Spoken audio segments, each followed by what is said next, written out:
What is M&A? M&A is not one word. It is two words, or two alphabets rather. M and A.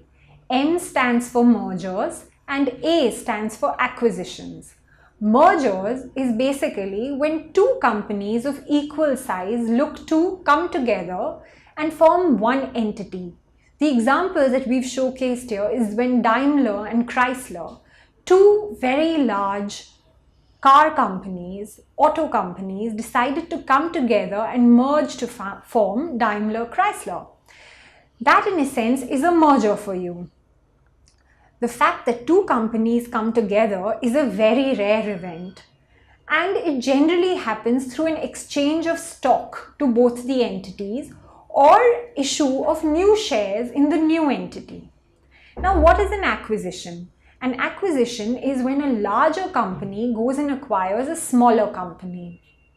It happens more because smaller companies tend to either stop in terms of because they can't grow anymore, or for example they run out of funds or they hit a roadblock, and thus they look for acquirers and they look for companies who are willing to go and buy them out.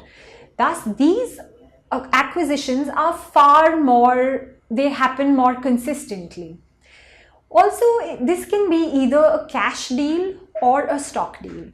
So the acquirer company can give the company which it is acquiring, the shareholders of the company which it is acquiring, stock, or they can completely buy them out through payment of cash. This, for example, is when Tata went ahead and bought Jaguar. And this is generally a case when a larger company is acquiring a smaller company. However, in the case of Tata Jaguar, that wasn't the case. Now let's look at the concept of synergy. This is what I mean when 1 + 1 is not equal to 2, it is equal to 3. A merger and acquisition will work out only when there are enough synergistic benefits for a merger and acquisition to take place. How can we derive synergies from a merger and acquisition? Number one is that you reduce the staff. If you are capable of reducing staff, for example, you are capable of increasing the operational efficiencies of the company and thus increasing the profitability. This, for example, would be if you bought a company, let's say in the US, a highly developed economy with very high labor costs, and you manage to outsource all the labor costs to India, thus decreasing your employee costs, increasing operational efficiencies, and thus increasing operational profitability. After that, the second part is what is called as competition elimination. If two very large companies come together, what they do is they increase their economies of scope and economies of scale, thereby totally eliminating the really small companies that are left behind. Two companies with extremely large market share, when they come together, they form such a large market share, such a large part of the market that the competitors find it impossible to compete with the extremely large entity that has been formed. Third one, which is a derivative of what I have been talking about, is the economies of scale. Economies of scale is basically when you are such a large part of the market that you are capable of reducing the costs per unit that you work on in such a way that you are capable of bringing down the realization per unit in a very, very large way that no one can compete with you. Economies of scale lead to extreme cost synergies, extreme cost benefits. Then you have what is called as acquiring a new technology. When a new technology is acquired, you can increase the scope that your business runs. For example, there is a retailer which has mom and pop stores.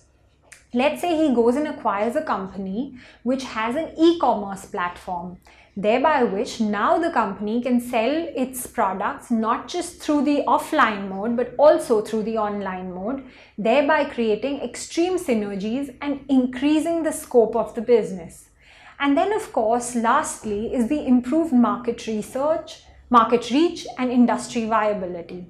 What this means is that basically, let's say a company has a manufacturing entity in the north. It goes and acquires a company with a manufacturing entity in the south. What it has done is basically it has increased its geographical spread and coverage area. It can also be a case of where it has increased its industry visibility. By having two plants in the north and south, what it has done is it has got two totally different clients. Being able to mine two totally different clients means higher industry visibility. These, in a sense, are synergies derived through mergers and acquisitions, which will lead to the formula of 1 + 1 = 3 and not equal to 2. Now let's look at the types of M&A that are out there. M&A can happen through three medium. One is through horizontal media, second is through the vertical media, and third is if there is a conglomerate that's going to take place. Okay, let's look at what I mean when I say the horizontal platform.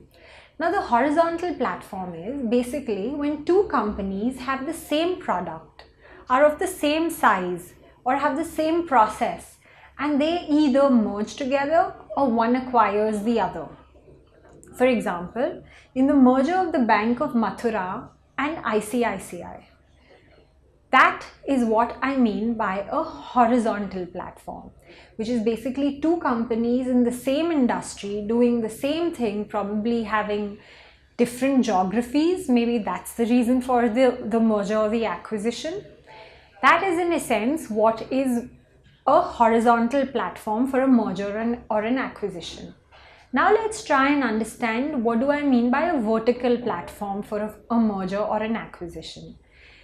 This means that, for example, a company is manufacturing or is a supplier of ice creams, and it goes and buys somebody who's a cone manufacturer. That would be a vertical merger and acquisition. It means that along the value chain of your particular product, you have gone and bought or merged with somebody who is below your product or process or above your product or process. Another example of a vertical M&A would mean that the ice cream seller goes and buys the retail outlet in which the ice cream is sold. That would also be a vertical M&A. It means that you basically go and buy or merge with somebody up and down the supply chain. Then the third kind of M&A that is available in the market is what is called as a conglomerate. This, in a sense, means that let's say you are manufacturing confectionery and you go and buy a garment manufacturer, or a garment manufacturer goes and buys a confectionery manufacturer. There is absolutely no synergy in the sense of a garment producer and a confectionery producer. And that is what leads to a company being called a conglomerate, when it has two totally disassociated groups of products which come together in the form of a merger and acquisition to form a conglomerate. Thus, to summarize for you, we have three kinds of platforms available for M&A. One is your horizontal M&A, where the products and processes are same. Then you have a vertical M&A, where you acquire somebody up or down the value chain of your product.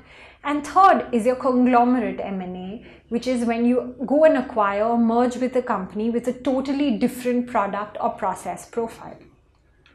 Now let's move on to understanding the value chain of an industry. Why does one need to understand the value chain of an industry? One needs to understand the value chain of an industry to figure if one can go in for a horizontal M&A, a vertical M&A, or a conglomerate M&A. Now let's look at, for example, the jewelry industry. For the jewelry industry, the first step is you need to go and find rough cut stones.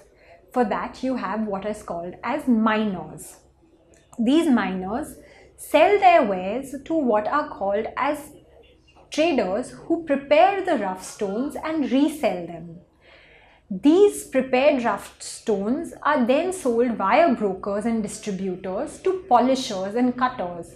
The cutters and polishers are the people who create the real magic and create the diamond and make the diamond shine. They in a sense go and sell their products to what are called as jewelry manufacturers.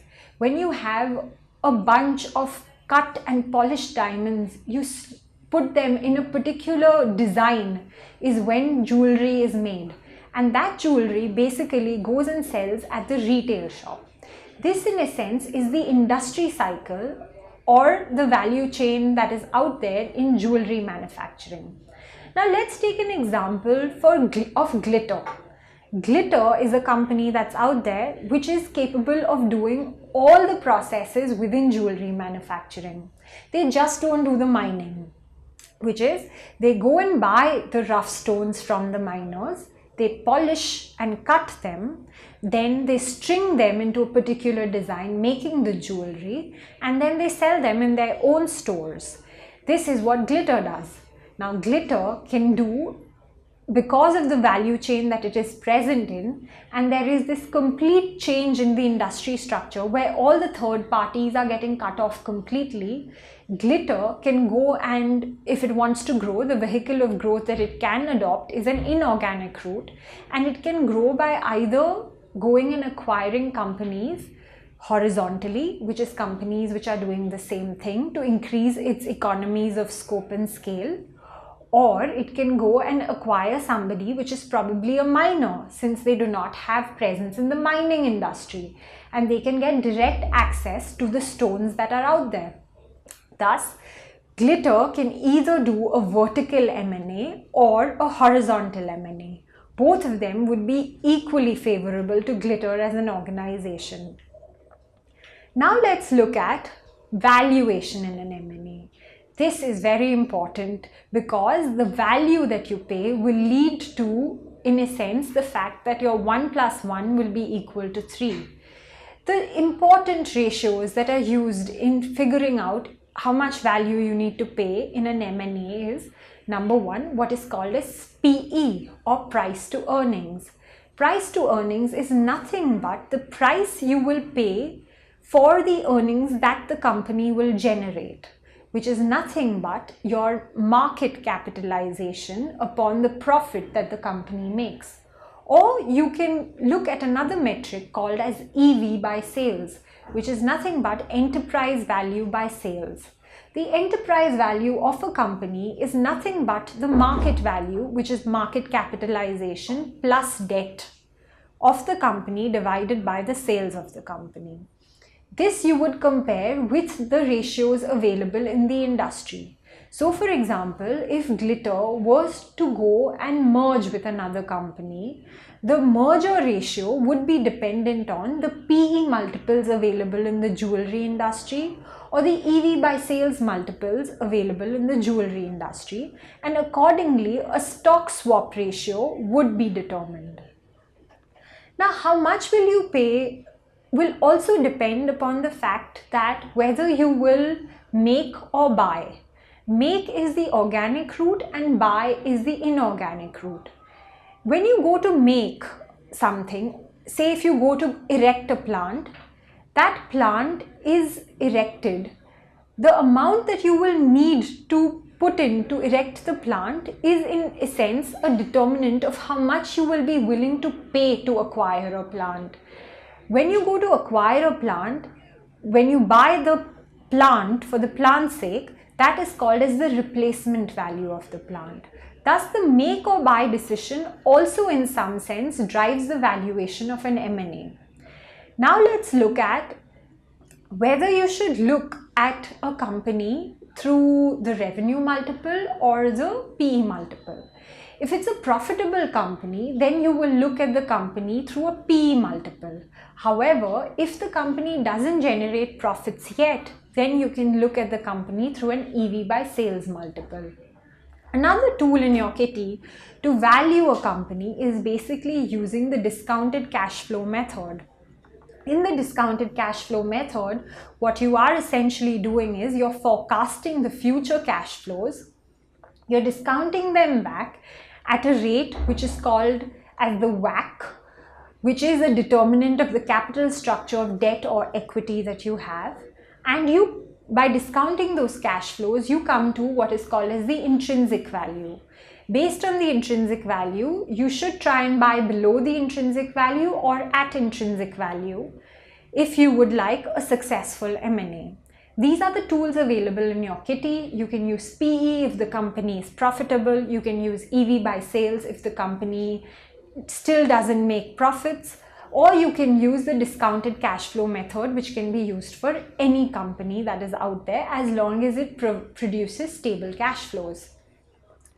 Now let's look at the fact that you can pay these valuations, but the fact that most M&As happen at a premium to the industry PEs and industry EV by sales available out there. Now the reason for this is because of the fact that M&A is supposed to lead to synergies, which in turn is supposed to lead to the formula of 1 + 1 = 3. That difference of 1 + 1 = 2 and 1 + 1 = 3 is basically why one pays higher for an M&A. This is what we call as the control premium. Thus, if one has to look at the pre-merger stock price, it can be given as pre-merger value of both the firms plus the synergies that can be derived by the merger of the two firms divided by the post-merger number of shares. That in a sense is the value. The important part in this is to realize that if the synergies do not come about as anticipated, the control premium can work as a double whammy on the merger and acquisition failing. Now let's move on to the Indian M&A market. This study is up to 2007. And the Indian M&A market has grown at a significant rate from 2003 to 2007 at a CAGR of about 58%. The M&As that have mostly happened in the IT, ITES, telecom, energy and life sciences sectors. And a lot of the M&As that have been happening are majorly a cross-border transaction that has happened, and there haven't been too many internal or domestic M&As that have happened. On the flip side, the global M&A situation is really low from 2003 to 2007, and it's merely grown at a 2%.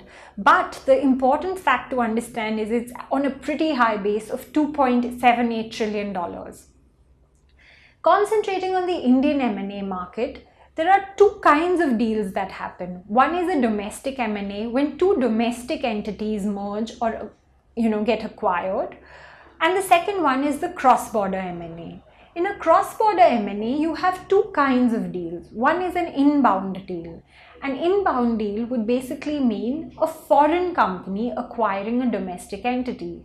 An outbound deal would in a sense mean a domestic company going and acquiring a foreign entity. So for example, the Tata Chorus deal would be an outbound deal. Now let's look at what are the M&A pitfalls and why over half of them fail to create any value. Number one. In an M&A, the most important part that we have analyzed is that synergies need to be derived. And for that reason, one needs to estimate the costs or the efficiencies that can be derived. On overestimating the costs and savings, the synergies do not come about, which leads to a failure of that particular transaction. As an example, in the merger of AOL and Time Warner, the synergies that were expected to be derived did not come about, leading to a failure in the M&A transaction. Secondly, is if one does not completely do their due diligence. One needs to make sure that the due diligence process is foolproof and there is nothing lacking in the operational part that one has not understood. For example, in the Daiichi Sankyo case, where Daiichi Sankyo acquired Ranbaxy, and they did not do their complete due diligence in figuring out if the plants were FDA approved.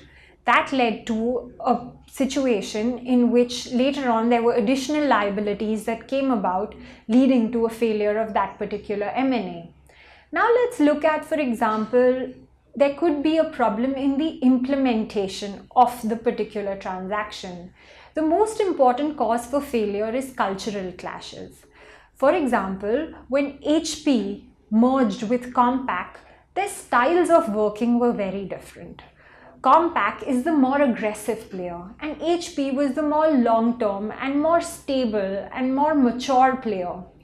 When there were enough diligence done on the fact that would there be a cultural clash, the answer was positive, that this was the situation for a ready-made cultural clash. And thus, it failed the merger. Now let's look at Tata Chorus and on the thought process of the acquisition of Chorus by Tata and why this time it's different. Let's look at history for a bit. Chorus was which was initially called as British Steel, was about $6 billion in 1999. That value was in 2005 was about $250 million. Now, Chorus was born out of a merger between British Steel and Hoogovens in 1999. It was $6 billion, but obviously that merger did not work out and the value of the company deteriorated to $250 million. Tata Steel has now made a bid to acquire Chorus. Why will it be different this time is the question. Let us look at why the first initial merger failed. Number one, there was a cultural clash. There was a lack of HR involvement when British Steel and Hoogovens were merged in 1999. Secondly, there was large-scale labor unrest. The labor was not taken into consideration when the two entities were merged, leading to operational impact and thus leading to the two entities losing value. Thirdly is the economic conditions that were prevailing out there. The high valuation of the British pound and the stagnation in demand for steel was gradually undermining, and the competitiveness of British steel in the European Union was coming off. This external factor contributed to a large reason why the M&A failed. Now in 2005, Tata has acquired Chorus for about $11.3 billion in 2007. Tata Chorus will become the fifth largest steelmaker out there. Why is it different this time? Number one is that they have access to low-cost slabs. The ability to export surplus slabs either from Tata Steel's facilities through acquisition in lower cost regions over the next few years will be a driver of growth. Secondly is restructuring of Chorus's existing units. Tata has already said that they will be looking to restructure Port Talbot and Scunthorpe in the UK and look to make them more operationally efficient and thus leading to higher cost synergies, reducing costs and leading to higher profits. Thirdly is that they have said that they're going to better implement and the synergistic process, the merger process, and prevent any cultural clashes. They have already ruled out any job losses, which itself in the forefront seems like a good enough reason for there not to be any problems with the merger and acquisition. And of course, fourthly is the synergies that are going to be derived. Tata itself has put a number of deriving benefits of about $300 to $350 million that will be derived per year through the synergy. However, in an auction process, we say that it's generally the winner's curse because people do tend to overpay in an auction process. Chorus was auctioned and Tata looked to acquire Chorus through the auction process. A lot of people have suggested that Tata paid too much for Chorus at $11.3 billion. First of all, this acquisition is not cheap for Tata. Secondly, the price that they paid was at a 49% premium of the closing price of Chorus on 4th October 2006, and it was at a 68% premium of the average trailing 12 months price that Chorus traded at. Thus, they did pay a pretty large price to acquire Chorus.